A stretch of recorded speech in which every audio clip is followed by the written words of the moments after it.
Olá, pessoal! Estamos começando mais um Pode Ser Ciência. Eu sou a Paula Garcia. E eu, a Juliana Mastruno. Pode ser ciência. Pode ser ciência. Vou te contar uma coisa. Na escola, eu sempre tive dificuldade com a matéria de física, principalmente com as fórmulas. Entender como usar, o sentido delas. E eu biologia. Decorar aquele monte de nome difícil no estudo das células, confesso que me traumatizou. E você, Leonardo? Conta pra gente qual era a sua dificuldade na escola. Eu gostava de geografia, mas eu gostava da parte de geografia humana, que estudava a economia, o PIB, as características dos países e tal, mas quando chegava na parte de geografia física, eu tinha muita dificuldade. Para você ver, eu, a Juliana, o Leonardo e até você mesmo que está nos escutando, é comum a gente ter dificuldade em algumas matérias. E para quem sonha em entrar na universidade, essas dificuldades podem se tornar um obstáculo ainda maior. Os cursinhos são espaços de ensino que oferecem aulas que não só ajudam naquela matéria que parece impossível de entender, mas também reforçam os conhecimentos básicos do ensino. Em geral, eles têm perfil preparatório, focando principalmente nas matérias mais cobradas em exames de vestibular e no Enem. Para quem não tem acesso a cursinhos particulares, os cursinhos populares são fundamentais para abrir as portas do ensino superior. Esse é o caso dos cursinhos da Unifesp, iniciativas organizadas por estudantes e servidores de diferentes campi, que vêm transformando vidas por meio da educação. Cursinhos populares da Unifesp. Este é o nosso tema de hoje. Está começando o Pode Ser Ciência, podcast de divulgação científica da Unifesp. O Leonardo Luna é estudante aqui na Unifesp. Ele nasceu e mora em Diadema. Eu não sabia que existia uma Unifesp aqui em Diadema. Eu passei a conhecer com uma professora que foi aluna do meu curso. Ela foi a primeira turma do meu curso. Ela trouxe a gente para a Unifesp, através de uma atividade extensionista também, e levou a gente para os laboratórios da Unifesp, quando eu ainda era aluno do Fundamental. A professora Beatriz Belotti, e eu sou muito grato a ela e todos esses projetos de extensão que conectam o município com a universidade, porque faz a gente enxergar que essa universidade é pública e a gente tem o direito de ocupar ela. Eu até me arrepio de falar um pouquinho da minha história. Eu, com esse contato, começava a ver oportunidades dentro da Unifesp e das universidades públicas. Em 2022, ele ingressou na Unifesp depois de estudar por cerca de 1 ano e meio no cursinho Articula, que fica dentro do campus da Unifesp, em Diadema mesmo. Ele conta como essas aulas foram importantes para ele, ainda falando sobre a dificuldade em geografia que você ouviu logo no início do episódio. Na época, a gente tinha uma professora de geografia, ela deu uma aula pra gente sobre globalização, e depois ela perguntou no final da aula qual assunto a gente tinha mais dificuldade, aí eu falei, olha, tem muita dificuldade de geografia física. Aí ela falou, ok. Aí passou umas semanas, ela preparou uma aula, e eu lembro dessa aula até hoje. Eu lembro das aulas de globalização, de geografia física, crosta terrestre, manto da Terra. Eu lembro porque essas questões, assim, elas caíram na prova do Enem que eu prestei no ano e me marcou demais. E você gabaritou essas questões no Enem, Leonardo? Gabaritei.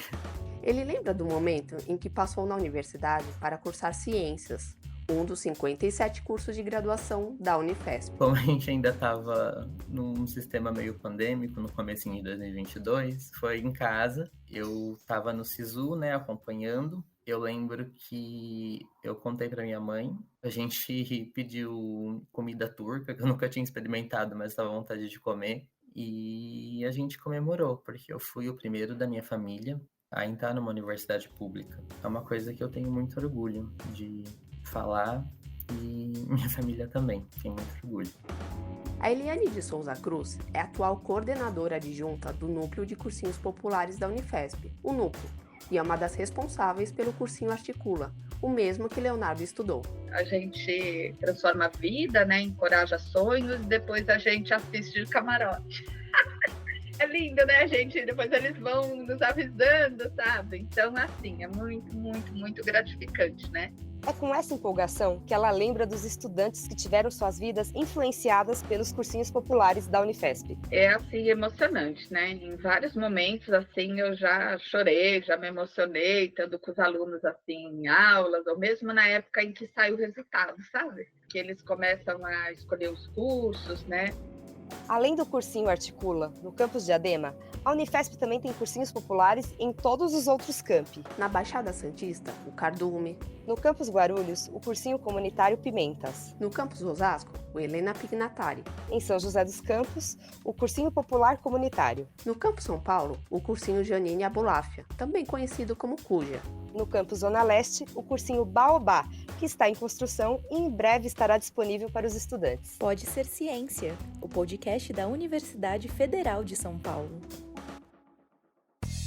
Estes cursinhos são iniciativas organizadas por estudantes e servidores daqui da Unifesp e com o envolvimento também da comunidade externa. Eles têm como objetivo principal ajudar os estudantes a se prepararem para provas de acesso às escolas técnicas estaduais, institutos federais e universidades. Os cursinhos são coordenados pelo NUPO, que é vinculado à Pró-Reitoria de Extensão e Cultura, a PROEC. O Tiago de Oliveira estuda atualmente no cursinho Pimentas, vinculado à Unifesp Guarulhos.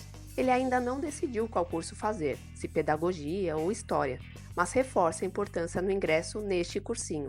Acho que a minha maior motivação seria o meu sonho para ingressar na faculdade no ano que vem, porque eu acredito que ele pode me auxiliar nos estudos em questões que eu não saiba ainda e que eu possa aprender como eu já estou aprendendo. Eliane explica que existem pesquisas na área que apontam diferentes nomenclaturas para definir os cursinhos. A gente começou essa pesquisa aqui em 2021, utilizou os trabalhos do Yamamoto e do Zago, mas não é consensual entre os próprios pesquisadores essa nomenclatura. Existem os cursinhos comunitários, os populares, os universitários, os pré-universitários ou pré-vestibulares. Os universitários ou escolas preparatórias, eles são realizados dentro das universidades. Os pré-universitários ou pré-vestibulares são realizados em outros espaços. Então, a gente caracteriza os cursinhos do NUPO como cursinhos universitários ou escolas preparatórias, e eles são populares porque eles são cursinhos gratuitos ou com custo acessível. E tem uma última categoria, que são os cursinhos inclusivos, né? É uma definição assim recente, não consensual, em que a gente tenta incluir pessoas de diversas características. Ela explicou que essa categoria é voltada para a inclusão de pessoas de diversos públicos, seja por características sociais, raciais e de pessoas com deficiência. Segundo o documento Análise do Perfil dos Estudantes Ingressantes, da Universidade Federal de São Paulo, os dados de 2020 mostraram que por volta de 56% dos ingressantes fizeram curso preparatório pré-vestibular. Se considerarmos somente os estudantes que fizeram o cursinho, cerca de 31% estudaram em cursinhos populares e comunitários. Eliane faz uma análise sobre como alguns cursinhos só se preocupam em ajudar o aluno a entrar no ensino superior. Segundo ela, uma função importante é também prepará-los para a vida universitária, que exige mais autonomia na gestão do tempo, dos estudos e uma maior carga horária de leitura e de tarefas. Eles estão só preocupados que ele passe naquela prova, FUVEST, ENEM ou outra prova de ingresso, né? Às vezes a gente coloca o aluno no ensino superior e depois em seguida a gente presencia a evasão dele, né?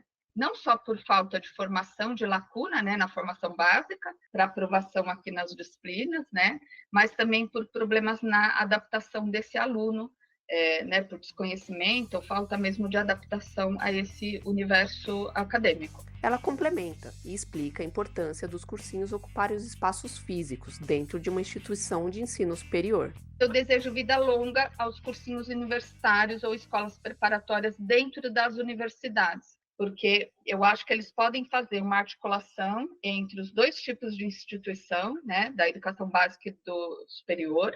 Eles funcionam mesmo como uma preparação para que esses alunos façam essa transição tranquila para o ensino superior. Sendo dentro da universidade, eles acabam mostrando aquele contexto acadêmico para os alunos e favorecem depois a permanência desses alunos. Você está gostando do episódio? Se inscreva nos canais para receber notificações dos próximos. Pode Ser Ciência, o podcast da Unifesp.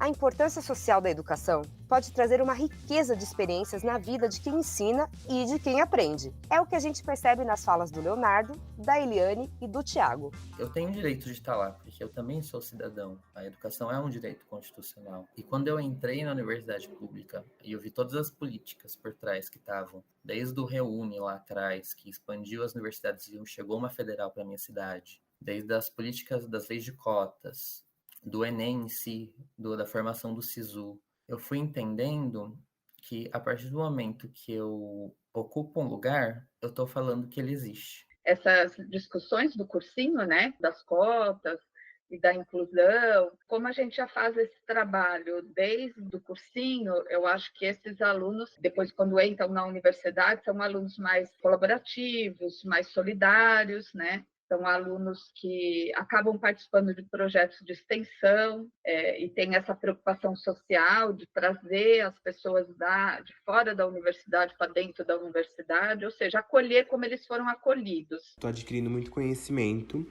e também fazendo muitas amizades novas e percebendo que, tem 1000 ideais e o cursinho é sobre isso, sabe? É sobre diversidade, é sobre você conhecer novas pessoas, novos ares e compartilhar isso, não ficar somente guardado dentro de si. O cursinho tem muito disso, de você compartilhar um pouco da sua opinião e do seu conhecimento. Eu acho que é isso que eu tenho mais gostado no cursinho. E justamente o sentimento de colaboração com outros estudantes que querem ingressar no ensino superior fez com que o Leonardo fosse um colaborador no cursinho. Atualmente, ele é colaborador efetivo, com funções mais definidas e específicas. Mas, logo que ingressou na Unifesp, sua participação era eventual. Ele ajudava o pessoal em qualquer tarefa que precisassem. Eu entendo que se a universidade fez um projeto de extensão de graça para mim, eu acho justo eu colaborar de alguma forma, porque eu só entrei na faculdade por causa do cursinho. Não uma dívida, porque eu acho que também mexe um pouquinho de uma questão de direito, os projetos de extensão eles têm que ser abertos para todos, a educação ela cria asas, não cria amarras. Mas eu sempre tive essa noção que eu tinha que colaborar, para mim, uma coisa pessoal, com um projeto.